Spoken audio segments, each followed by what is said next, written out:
Shalom, jemaat Tuhan. Bagaimana kabar Bapak, Ibu, Saudara yang terkasih di dalam nama Tuhan kita Yesus Kristus?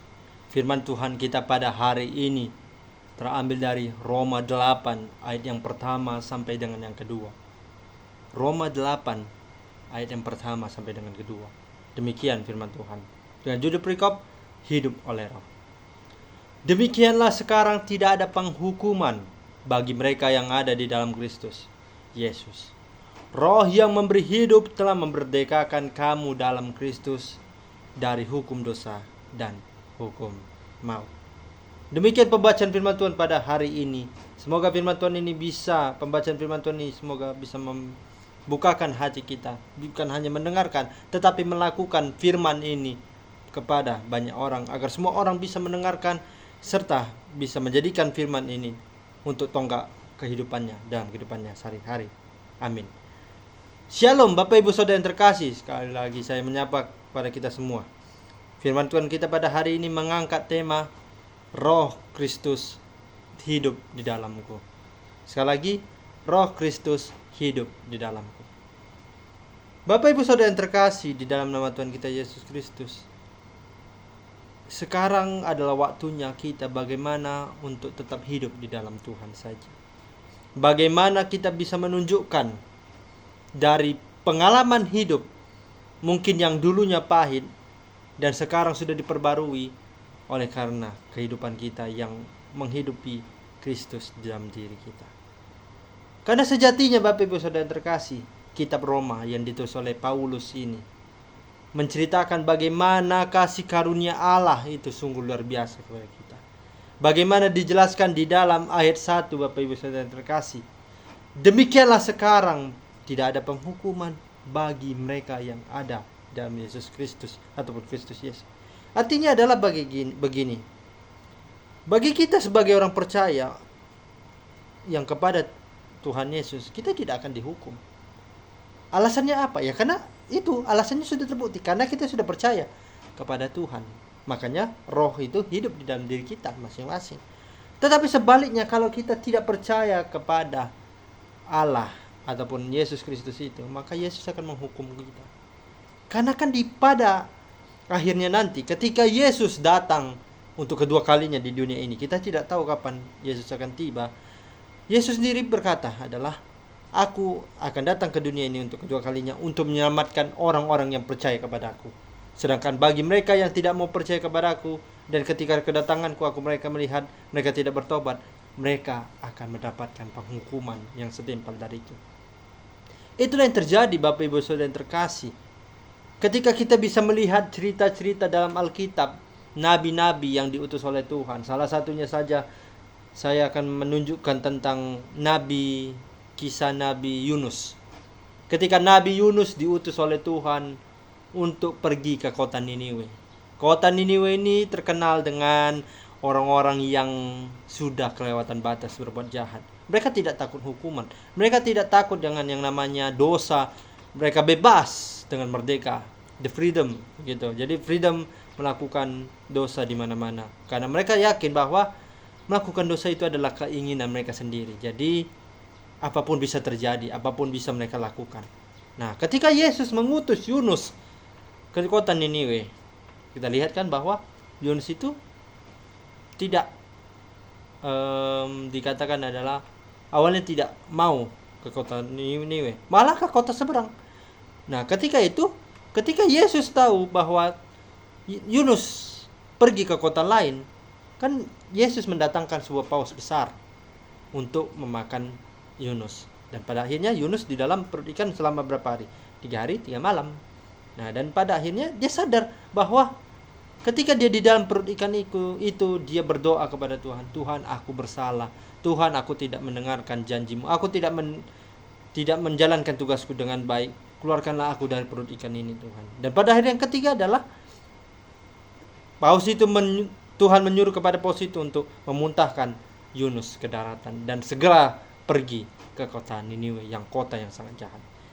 Karena kita tahu, sekali lagi saya tekankan di sini, ketika kota Niniwe ini dipenuhi dengan orang-orang yang tidak takut akan dosa, mereka bebas melakukan apa saja, mereka melakukan dengan kejahatan yang luar biasa. Yesus sudah memperingati sebelumnya ketika Yunus belum diutus. Yesus berkata kepada orang-orang di kota Niniwe adalah, engkau harus bertobat. Kalau engkau tidak bertobat, aku akan mendatangkan penghukuman bagimu, yaitu adalah memusnahkan kota Niniwe dengan segala isinya.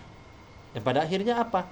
Yunus datang, diutus oleh Tuhan untuk ke kota Niniwe untuk memperingati, untuk menegaskan bahwa ayo kita kembali kepada Tuhan, kita percaya kepada Tuhan. Karena di dalam ayat 8 tadi kan, ayat 1 dikatakan adalah, demikianlah sekarang tidak ada penghukuman bagi mereka yang ada di dalam Kristus Yesus. Makanya ketika Yunus datang ke kota Niniwe itu, dia memperingatkan kepada orang-orang Niniwe untuk segera bertobat sebelum Yesus mendatangkan penghukuman bagi kalian semua.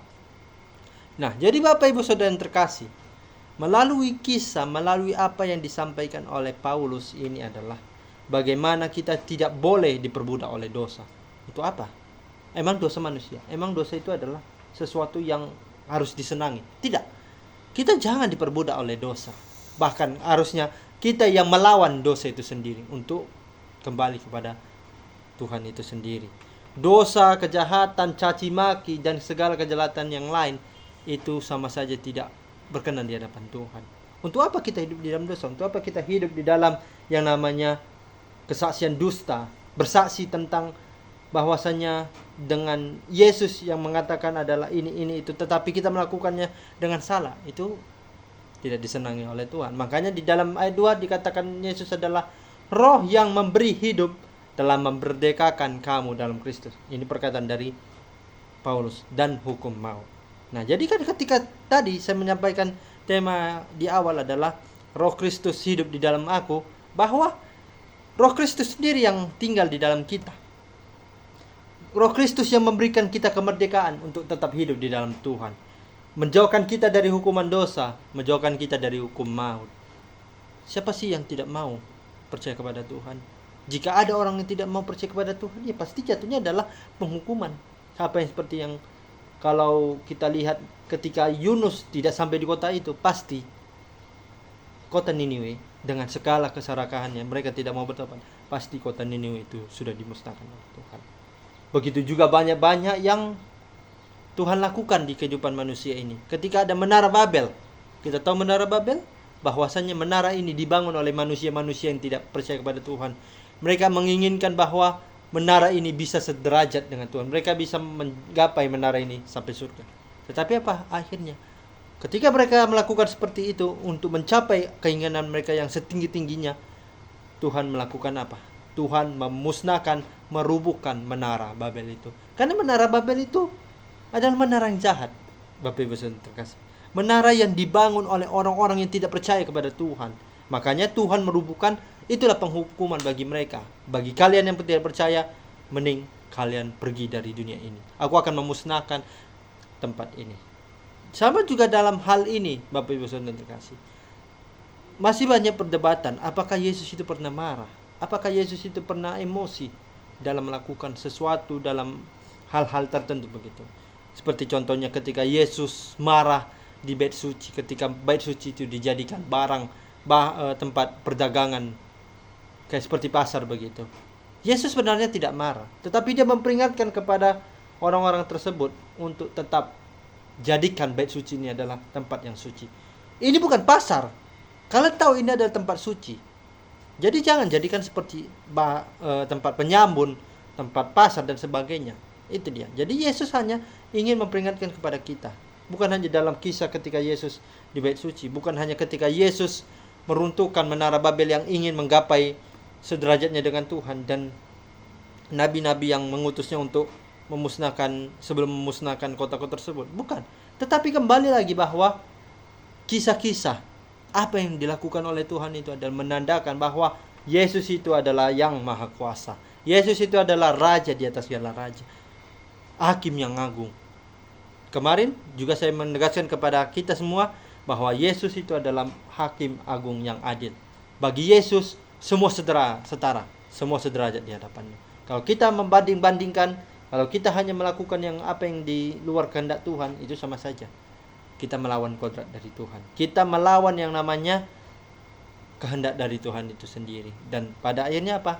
Terjadilah penghukuman bagi diri kita, dan Roh Kudus tidak hidup di dalam diri kita. Lantas menjadi pertanyaan bagi kita semua, apakah kita mau tetap hidup di dalam Tuhan, atau kita malah mau lari dari kepercayaan Tuhan itu sendiri, sehingga kita mendapatkan penghukuman daripada Tuhan. Tetapi dari pertanyaan itu, saya yakin kepada kita semua, Bapak Ibu Saudara yang terkasih, kita tetap hidup di dalam Tuhan, kita tetap percaya kepada Tuhan, sehingga Roh Kristus tetap hidup di dalam kita, dan kita tidak mendapatkan penghukuman yang datang daripada Tuhan. Demikianlah pemberitaan firman Tuhan pada hari ini. Semoga firman Tuhan ini bisa bermakna, bisa menggambarkan bahwa diri kita sepenuhnya hanya milik Kristus. Kita berserah kepada Tuhan, kita mengandalkan Tuhan dalam kehidupan kita sehari-hari. Tetap semangat, tetap di dalam Kristus, tetap ingat membaca firman Tuhan, dan ingat kita ini adalah orang-orang yang dipercayakan oleh Kristus dalam memelihara, merawat bumi ini dengan baik. Demikian firman Tuhan. Semoga firman Tuhan ini bisa berguna bagi kita. Amin. Tuhan Yesus memberkati.